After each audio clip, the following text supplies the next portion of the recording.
As new technologies and materials are fabricated to increase the movement of capital around the world, the environment suffers and individuals become isolated, intimately and economically.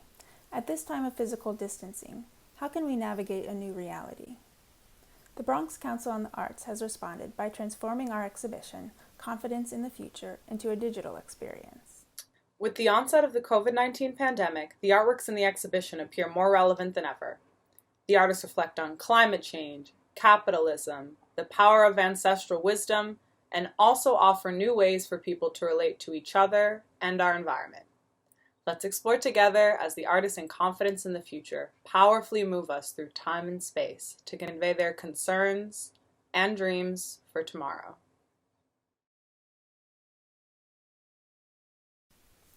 Kathleen Graney's paintings address her concerns with climate change. Using a palette of acidic colored paint and experimental application processes, she creates abstract landscapes that depict dystopian futures. I'm Kathleen Graney, and I'm a painter.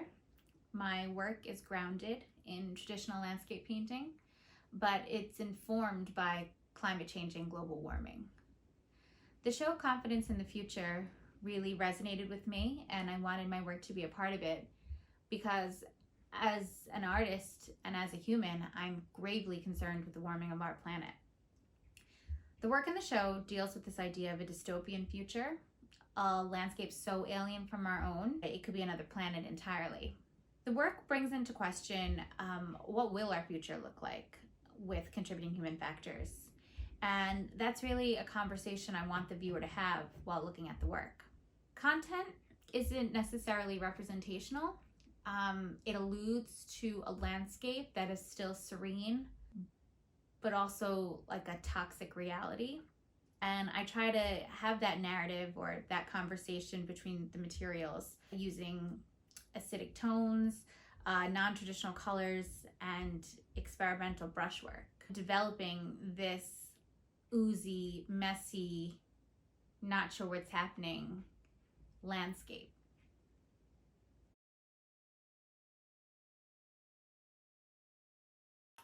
Francisco Osorio is also concerned with the human impact on the natural world. He employs pattern and his own lexicon of symbols to tell stories of birth and proliferation.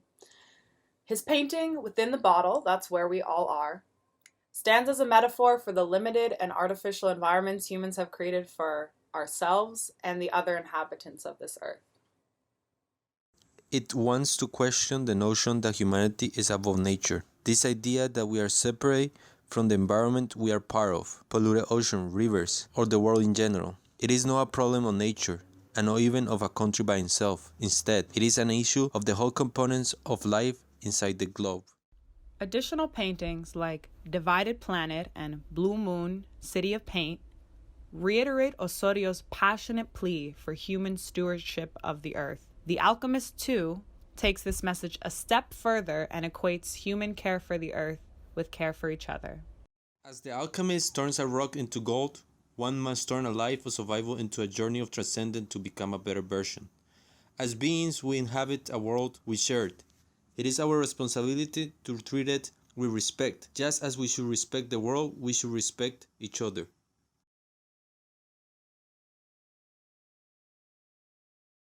Acknowledging each other in the shared space of public transit systems is a main theme in Charlie Ello's paintings. The work surrounds itself with elements meant to depict a communal travel space shared by inhabitants of a metropolis. While the infrastructure may change aesthetically, the form of travel and interaction remains timeless. The artwork uses the subway as a formal device to highlight the multiculture that exists within New York City, and how the subway brings us all together, somewhat in the vein of Domier's third-class carriage or first-class carriage. We're forced to be in the subway system, mingling with each other no matter where we come from.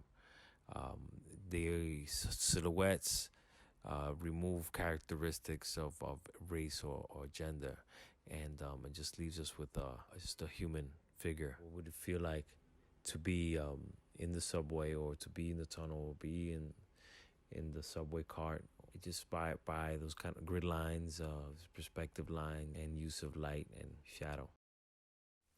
In light of COVID-19 and negotiating what it means to shelter in place, reflecting upon Elo's paintings may actually reveal more disparities than unifying factors. Who has the luxury of not taking the subway right now? Who must continue to take the subway to work, and who no longer has work to travel to? Through the manipulation of resilient yet pliable materials, Kim Docker's sculptures address the presence of Black individuals, their journeys, identities, historical resistance, and transformation. Portraying people in her lived community, Docker's reuses auto and bicycle tires sourced from businesses run by immigrant communities in the Bronx and Chinatown. The piece Papa is inspired by my father, Kenneth, the strongest and smoothest man I know. He taught me how to first interact with a tire, how to check the pressure, how to change it, how to secure it so the whole car doesn't go flying off the rails and cause harm. This work is the first work I made of tires while in college, and it was the first work I returned to when I decided to become an artist full-time. The piece, Charisse, is inspired by one of my favorite co-workers. Charisse and I worked closely together for over 4 years. She was the dean, and I was the principal of a middle school in Harlem. Charisse, the piece and the person, represents the kind of educator many of us strive to be. Equal parts warm, knowledgeable, respectful, engaging, and genuine. When I received my first public art opportunity, I was inspired by Charisse, the person, and created the piece to serve as a miniature study for how to scale up my work from private to public space, and how to exude strength through womanhood. Often, I sing to my work as a way to help encourage the materials to form the lines and shapes I want the work to have. And I frequently feel like I'm tapping into an ancestral tradition of music, struggle, work, and accomplishment. It also connects me to my childhood, which was always filled with music while we completed our chores. Some of my works are inspired by people I wish I knew. The piece Whitney is inspired by my favorite songstress, Whitney Houston, and her combination of heavenly voice and down-to-earth roots in Blackness and song culture.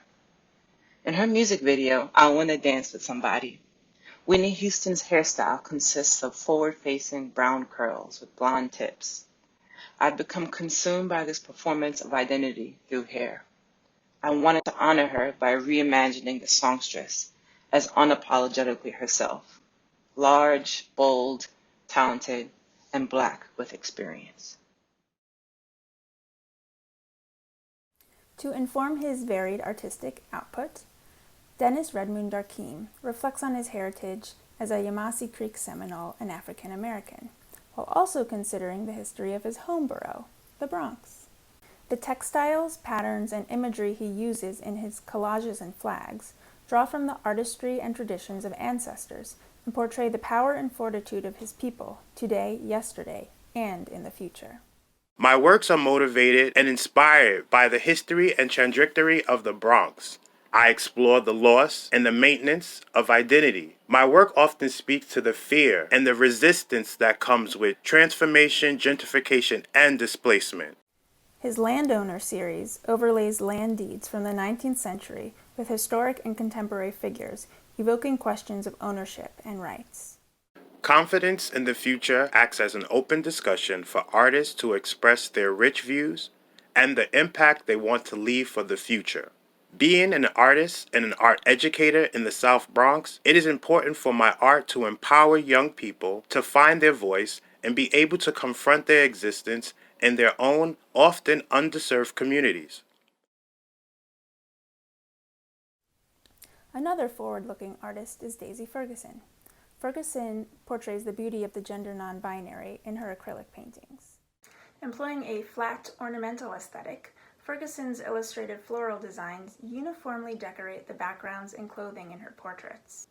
This flattening of space metaphorically breaks down categories of social separation and creates an accessible and inclusive sphere. I like to create a space where conveying emotions and the expression of femininity are seen as strengths.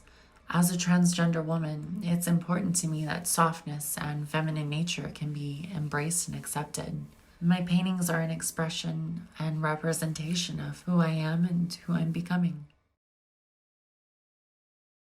Artist Tammy Woofsy also uses her work to express her hopes for the future. Looking to the adaptability of the natural world, she explores the possibility of a hybrid human/animal coexistence. Her linocut print, Lifeboat, represents her belief that plants and animals hold the key to saving our planet and humanity. In this story, our little lifeboat raft is called the Earth, and we are living on it, floating about on choppy seas with no direction. There is no map to guide our decisions or agree upon charting a plan to save us from an uninhabitable future. Then, the hibernating animals spring awake. They push us aside and steer our boat to clean water, healthy food, and fresh air. At the end of the story, we thrive as one living organism. Artist Toysha Tucker creates work that looks to our collective futures. In particular, they explore how to preserve empathetic exchange when our bodies are separated from each other or mediated through technology. Their piece, CX Paradisi, is a collaborative artwork that occurs when people join together to follow instructions from Yoko Ono's art book, Grapefruit. By engaging in the various events and actions defined in the book, participants in CX Paradisis produce memories of happiness. Tucker originated CX Paradisi in 2016 while reading articles about inherited trauma. They reflect upon its significance now with the onset of COVID-19. Because I've been reading all these articles about inherited trauma, and obviously this right now is probably a huge wealth of inherited trauma is happening right now. I wanted there to be this trove of inherited happiness. Well, how can I do or make something that will be the antithesis of that? The memories and experiences enacted during the piece are collected on DNA swabs and cached for use by future generations. Bodies doing good, rather than harm, is also a motivating factor in Tucker's installation, Alone Together. It was originally conceived to highlight the simultaneous presence and absence of individuals occupying the same space while paying attention to their phones. As the artist has relayed, the piece highlights the lack of face-to-face engagement involved in having our relationships continuously mediated through technologies. With the spread of COVID-19 and the implementation of physical distancing in support of global health and well-being, one might interpret the work differently. Yeah.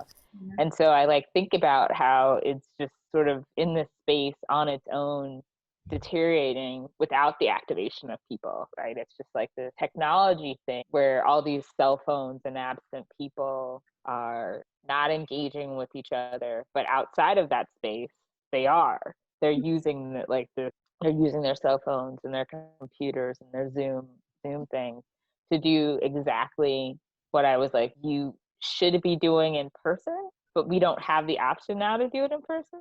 To engage in the installation, one must navigate a path delineated by red tape that marks a boundary where strands of translucent filament extend from ceiling to floor.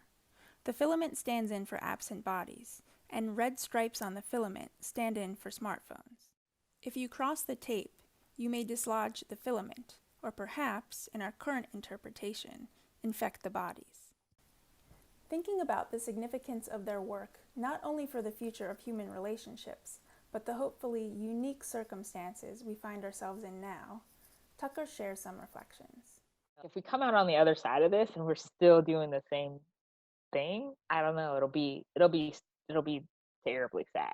It'll be like really clear that we're not mindful of our bodies or of our minds. I'm excited that I'm making work that is relevant. Employing a variety of media to coincide with their artistic intentions, the artists in Confidence in the Future reflect both the peril and the potential of our present moments.